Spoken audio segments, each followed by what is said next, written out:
my project focuses on the Malaga film industry, or as the locals affectionately refer to as Mollywood. The industry is known for its spoof of popular Bollywood and Hollywood films while addressing local issues. So, for instance, to make it like a context that everybody can understand, there's this film called Malagang Superman. And Malagang Superman has for its protagonist a really scrawny guy, and instead of the symbol of S, it's M to depict Malagang. And the villain is a Lex Luthorist sort of figure who has like bald, but his mode of villainy is like spreading dirt everywhere. He loves to like litter the streets, he loves garbage, his mode of villainy is through spitting. So this is the sort of spoof, and because this is a local grave concern issue for them, so that's how it's addressed through their films. So Vanessa Toolman and Martin Lopedinger argue that a film is defined as local when there's a considerable overlap between the people appearing in the film and those who watch it or were intended to watch. The central concern vis-a-vis the local is the idea of self-recognition. The moment of recognition can be a personage, a locality, or the spectator's gaze projected back to them. Lawrence Liang has argued that piracy has been over-analyzed in terms of legality and excess, yet under-theorized as a specific sensibility and attitude. Taking a cue from Liang's argument and the idea of the local film, I will chart how pirate sensibility and attitude informs the localized informal filmmaking practice in Malagang. The post-economic liberalization period in India witnessed the proliferation of non-legal media practices, such as the rise of local cable television and film, and music piracy, opening up contested networks of production, circulation, and consumption. The access to new technologies have moved film and music into informal markets. The local circuits of digitally based economies have opened up newer industrial spaces. As Ravi Vasudevan observes, there is a growing production of digital films produced in many states of India. These circuits are probably not entirely distinct from that of the larger film industry. In some instances, actors and technicians are caught between the local setup as well as the circuits operating in Bombay. Bombay is the place where that's the home of Bollywood. But these currents have, quote, a distinctive engagement with the specific markets and audiences and point to a complex entanglement of cinema and cheap digital forms, unquote.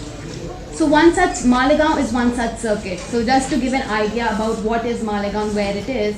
So Malegaon is situated roughly 296 kilometers away from Bombay, and it's a nondescript place with a largely poor Muslim majority population and a power-looming weaving industry in crisis. It has made headlines for the post-1993 communal riots and also for the 2006 communal bomb blasts. The town's history and location appear to be the primary reasons for its communally polarized profile. In conflict-driven Malegaon, fraught with economic depression, the fantastical world of cinema offers a refuge to the locals away from their harsh reality. So how did the industry start? In 2000, there were the group of men, and it's important to note that women have no role to play in Malegaon. That's also because of religion being a main factor there. Women are not allowed to be in the films at all. So in 2000, a group of locals, they were discussing they had to make films. They were in the marriage video business, and they decided, why don't we make a film? And it has to be a comedy because comedy is something that lasts forever. And they decided to take the iconic Hindi film Sholay and made a spoof of it. And it ran for 2 months in the local theatre, and they recovered double their investment. And that's how the parallel spoof industry started. It's much more popular than Bombay cinema or Hollywood cinema now than anything else. So this brings me to the idea of the copy. Lawrence Liang argues that one of the objections to piracy is the fact that it operates within the domains of slavish reproduction, without any transformative act of creativity aligned for its redemption from its status as an illegal object. Thus, one is forced to reflect on the nature of the copy in contemporary culture. Liang takes his cue from Brian Larkin, who argues that we need to consider the conditions in which texts are pirated and circulated. In developing countries, the very process of cultural production is tied to the relative lack of infrastructure on one hand, and becomes the basis for the transformation of the conditions of production by generating a parallel economy of low-cost infrastructure. In this parallel economy, technology is subject to constant cycle of breakdown and repair that leads to a process of recycling. This economy of recycling is what Ravi Sundaram describes as the pirate model, which becomes the arena for all sorts of technological innovations, and extends further to experiment with cultural forms such as parodies, remixes, covers, etc. So in the case of Malegaon, it's the spoof that becomes this sort of vehicle. So if we look at the case of Malegaon, what is the infrastructure constituted of?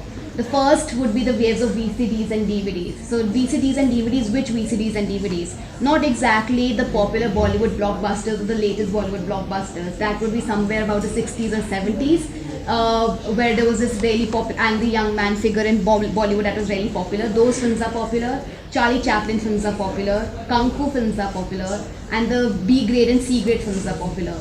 That is where they claim that they have learned the master angles, master lighting, the works, etc. So that's one layer. Then also the presence of video parlors and video theaters, the video cameras and VCRs. This all constitutes the technical infrastructure of Malegaon. The video parlor also emerges as a major site of circulation for the Malegaon films, and after a film is made, a censor certificate is acquired from Mumbai and is shown every Friday, as that is the day when workers are given off from work. So Friday is the day of prayers. That's the day when they're given a week or day off. And it's important to note that all these video parlors and video theaters, most of them are unlicensed, and they come up after the success of Malegaon Ki Sholay. So they are all unlicensed. So what happens in the case of the breakdown of infrastructure and the experiences it produces in the context of the Malegaon film industry? So this breakdown occurs in the form of power cuts that often last 8 to 9 hours, due to the lack of basic civic amenities that are available to the townspeople and the financial restraints. What emerges is as a result of an artisanal form of innovation that takes place in filmmaking practice. And I want to show some images in terms of how they deal with it. So if you see, this is a bullock cart, and the cameraman is mounted on top of the bullock cart. So the bullock cart becomes a way of taking the crane shot. So that's the bullock cart becomes a crane for them. So this is the bicycle. The bicycle becomes the trolley. So they mount a camera on the bicycle, and you have to take a trolley sort of movement. The bicycle becomes a way of taking the trolley shot. And my favorite example is this. Now the story behind is that they wanted to film a helicopter sequence, and they did not have a big helicopter, nor did they have the budget to shoot a helicopter. So how to take the illusion, how to attain the illusion of size in this? They take a toy helicopter, they pose the toy helicopter just in the foreground and put it in focus. While in the background you see two men in white, they are in soft focus. So taking this, they create an illusion of size through a toy helicopter. Because they have limited resources, how do you deal with it? And this becomes a spectacle for the audiences, and they keep coming back for more. So that's sort of like a creativity, as Lawrence Riang says, it's minimal creativity and infrastructure, and that's how they sort of make their own films. So we see through the Malegaon example that by subjecting the material operation of piracy and its social consequences to scrutiny, it becomes clear that the pirate infrastructure is a powerful mediating force that produces new modes of organizing sensory perception, time, space, and economic networks. So 2006, Malegaon was thriving. It had became a big industry, the local distributor was really happy. But what happens in 2006 is the communal bomb blasts. And as this is a really polarized town communally, there's one side is Hindu and one side is Muslim, there becomes a strict government crackdown on unlicensed video parlors. And almost every video parlor gets shut. And that is the most widely sort of acknowledged version. That's why the industry has shut down. But if you talk to the people there, they have a completely different version, and they counter that version. That's not the reason why the industry has shut down. And one of the reasons they cite is copyright. Because these films are spoofs, there is this fear by the distributors, also because police surveillance has had a big role here right now, that these films are not under that these films are illegal, that the government is going to get after them. But if one looks at the law, that's not the case. So essentially there's a difference between the popular threat of piracy as against the actual legal threat it poses. In Malegaon, it's the popular perception that is taking place. Because if I ask them, why do you think piracy is a problem? They don't really have a coherent answer for this. In Indian law, if you look at it, only a literary work, it comes under original work. So that is under copyright protection. But something like a screenplay, because we don't have the concept of bound scripts, is a literary work. But since our scripts are not bound in India, so that they're not under copyright protection. So the Malegaon films are safe. Also, they are safe under the parody defense in the section 52 of the Indian law. So Malegaon, in the sense, why is this fear of copyright, or why this fear of piracy? I think it's also because of the fact it points to a pervasive sense of the precarious conditions under which these films are made. And that because also it's indicative that this is actually the case, because for 2 years nothing happened. In 2008, the filmmaking space gets reinvigorated with Superman of Malegaon, which is a documentary that tracked the making of Malegaon ka Superman. and that is when actually it is also the shift from video to digital. So that's one point. And also, like with the release of Superman of Malegaon, and it's something that's completely off the record. And I think that because it's a discussion and not like a published paper, I can say that. So the main person who is Sheikh Nasir and who started the industry, a very prominent filmmaker in India bought his life rights.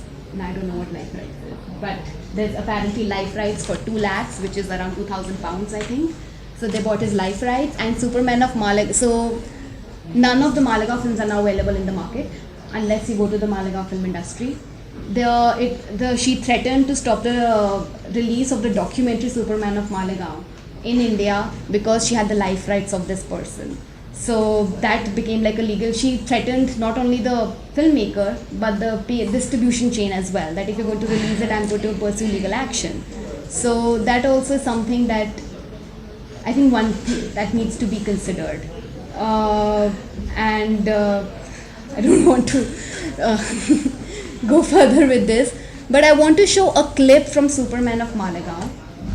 This clip is essentially tracking the making of, as I said, Malegaon ka Superman, and I thought, whether should I take this quote or should I let this speak for itself. So I said it's better that the film speaks for itself. So there's this one portion where he talks about the copy. There's also a portion where you see how the film is being made, and it ends with a quote by one of these worker filmmakers, which I think sums up really what is the pirate attitude or pirate sensibility that we're talking about. क्या copy करें?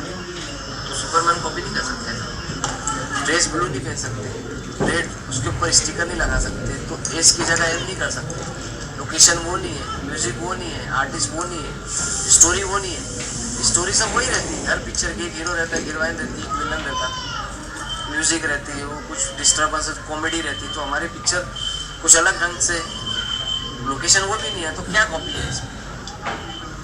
As it is करना वो मैं नहीं कर रहा, इसमें change कर रहा, मतलब इंडियनाइज कर रहा मैं इसको अलग ढंग से। तो मेरे हिसाब से मेरे को नहीं लगता कॉपी है। आपको लगता है? बता और एकदम गिरने में समझाने तो बोला मैं। हाँ सर, सो चड्डी सी ये कपड़ा अंदर डाल, कपड़ा अंदर डाल और चड्डी कैमरे के सामने से जरा बच्चा सब बना दो। आ जा ये थूक रहा उसके ऊपर।